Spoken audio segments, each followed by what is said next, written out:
The Ordinary World of Little Jack. Copyright 2001 by Debbie Dunn. All illustrations were drawn by my former student, 6th grader T.J. Hutchison. As we listen to this first story about Little Jack, we're going to focus on Step 1 of Joseph Campbell's hero's journey, the ordinary world. And of course, if you look at characters of the journey, Little Jack is our hero. We're starting with Level 1, the ordinary world of the hero's journey. And now, please enjoy this first of 8 stories about Little Jack, called The Ordinary World of Little Jack. There once was this boy named Jack. For a 6th grader, he was unusually tall and thin. He had straight brown hair and brown eyes. As some of the 6th grade girls commented, "Jack is cute."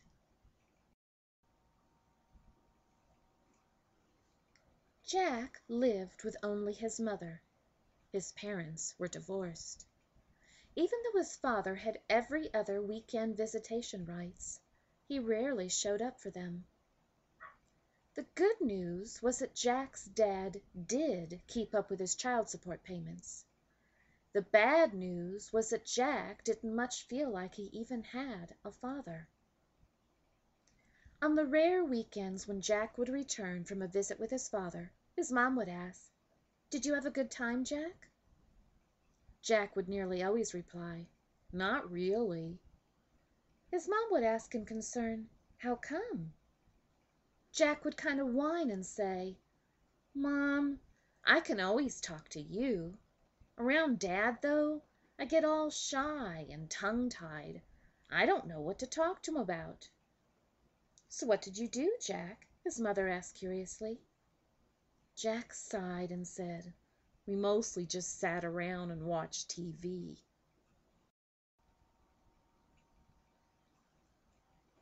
More often than not, his father would not come to pick Jack up at all. He also wouldn't even call to cancel. At the end of another one of those all too familiar weekends, Jack would complain, "Mom, doesn't Dad care about me at all? He hardly ever shows up to come get me. He hardly ever calls. Doesn't even want to be my dad anymore." His mom would sadly say, "Son, I'm sure he does. I know he cares about you. He's just not very good at showing it. He's having some grown-up problems that cloud his judgment." After Jack's mother mentioned that his father was simply having some grown-up problems, Jack bitterly snapped, "Yeah, like he's a drunk." Surprised, Jack's mom asked, "You know about that?" Jack replied, "Sure, I know he's an alcoholic. That's why you divorced him, isn't it?" His mom confirmed, "Yes, Jack, it is. But just because your father and I didn't get along, there's no reason why you two can't still love each other." Jack replied, "Well, if he loves me at all, he sure has a funny way of showing it." "I'm so sorry, Jack. If it's any consolation, I'm always here for you." Giving Jack a hug, his mom said, "I love my only son very dearly." "I know, Mom. Yeah, that helps a lot." After a long pause, Jack shyly said, "I love you, too." It might have been bad enough if Jack only had his father to worry about, but Jack was finding some of his friends to be a real challenge, too. It was hard to feel all that secure when they gave him negative peer pressure all the time. Perhaps it didn't help that most of the kids in his neighborhood were a year or two older than him. Jack was afraid to confide this problem to his mother, as he worried, "What if she said I couldn't hang out with them anymore? Then who would I find to be my friends?" Those guys were pressuring him to do some things he really didn't want to do. Jack thought, I don't want to mess up my relationship with my mom by trying any of that stuff. After all, she's the only family I really have. But I also don't want to lose their friendship. Jack found it really hard to say no to them, as he didn't want to die socially. Jack thought, I wish I could find a way to please both my friends and my mom. Life sure is tricky sometimes. Chapter 2. Jack Meets the Ancient One. One fine Saturday afternoon, Jack decided to go for a walk. He entered a wooded area where he sometimes liked to hang out. If you walked far enough, you came to a rather steep hill. For the first time ever, Jack decided to climb it. At the top, he sat down enjoying the view. Once he caught his breath, Jack became conscious that he was not alone. He slowly turned around and saw that an old man was sitting on the ground. Surprised, Jack asked, "Oh, excuse me. I didn't see you when I got to the top. Am I bothering you?" "No, I've been waiting for you to come. Welcome," the old man said. Jack smiled in a rather bemused way. He didn't really know how to respond. Then he recalled what the old man had said. Jack asked, "What do you mean that you were waiting for me?" The old man replied, "I knew that you would come today because you need my help, Jack.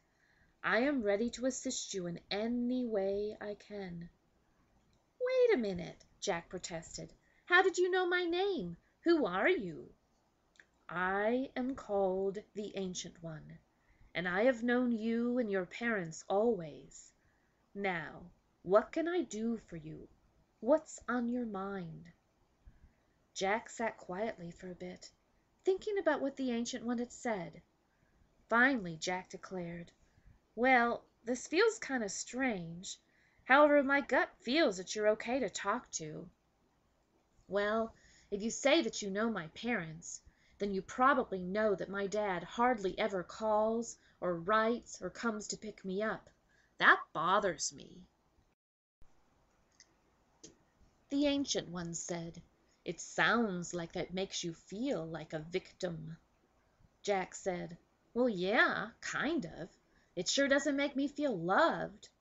I don't understand how he can just stay away the way he does. Why doesn't he care enough to keep in touch with his own son?" The Ancient One said, "Yes, I observe that this upsets you. Grown-ups sometimes have their own set of problems too. It is hard on you young ones when this happens. In that case, you simply need to turn to the ones who do show you love in a way that you understand. Who fills that role for you, Jack?" Jack thought and said, "Well, my mom, she's pretty good. I know she tries real hard. Also, I've got some friends who like me pretty well. I guess I do okay in that department." The Ancient One said, "I feel that something else is on your mind, Jack." Jack replied, "Well, yeah, it's some of my other friends who I don't exactly know how to handle. They try to peer pressure me into doing some stuff that I know would upset my mom. I don't want to ruin things at home, but I also don't want to lose my friends. Is there a way I can please my mom and still please my friends?" The Ancient One said, "Certainly. There are ways to negotiate around both situations. But first, how do you personally feel about doing those things? Are they things that you really want to try? Or is it just because your friends asked you to?" Jack thought for a bit.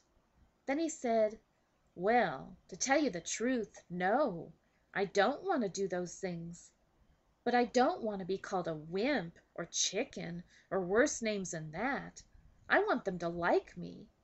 But also, I want to keep my mom's approval. After all, she is the only family I really have. Life is pretty hard sometimes." The Ancient One smiled with compassion. Finally he said, "Yes, you can choose to look at your life that way. It is always your choice, Jack. You can choose to feel like a victim and let your friends push you around, or you can choose to be a courageous man, even though you are only 12 years old." Jack asked, "How do I do that? Not the victim part. I guess I already know how to do that. That's when I'm feeling sorry for myself, right?" "Exactly," the Ancient One said. "The way you can be a courageous man is to negotiate with your friends. Challenge them by asking questions like, 'Why do you want me to try that?' Or ask them, 'Why is it so important to you?' You could even challenge them by asking, 'Are you going to stop being my friend if I don't try that stuff?' If they say yes, then you will have to choose whether you still want to be friends with those kids who do not accept you for who you are." Jack sat there quietly and thought about what the Ancient One just suggested. The Ancient One then asked, "Do you understand now?" Jack said, "I think so. I never thought to ask them why. That feels pretty good. And I guess if they said they would stop being my friend if I don't do as they say, well, I guess they're not worth having as a friend anyway. Plus, I know I have some friends who feel the same way I do. I guess I could hang out with them more and the other kids less. In any case, I don't want to be a victim anymore. I want to be in control of my life. Thanks, Ancient One. I feel much better now." The Ancient One smiled. Then he took a small rock, held it up, and then threw it down the hill. He said, "Excellent, Jack.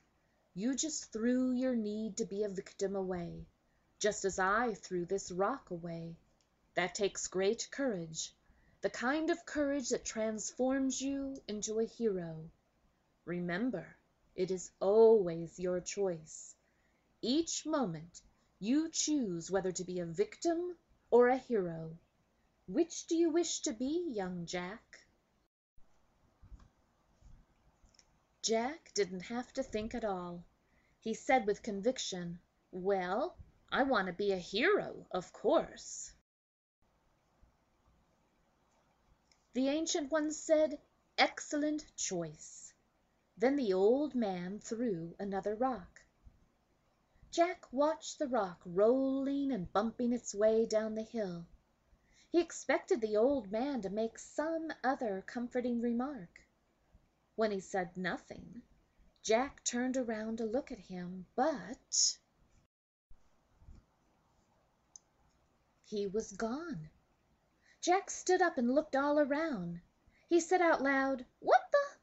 There's no way he could have walked away so quickly. I don't get it." Jack felt puzzled by the Ancient One's sudden disappearance, but he felt pretty good about what he had learned. Yes, he would much rather be a hero than a victim. Jack felt more powerful already. With his head held high, Jack walked down the hill. Tune in next time for further stories about little Jack taking his hero's journey.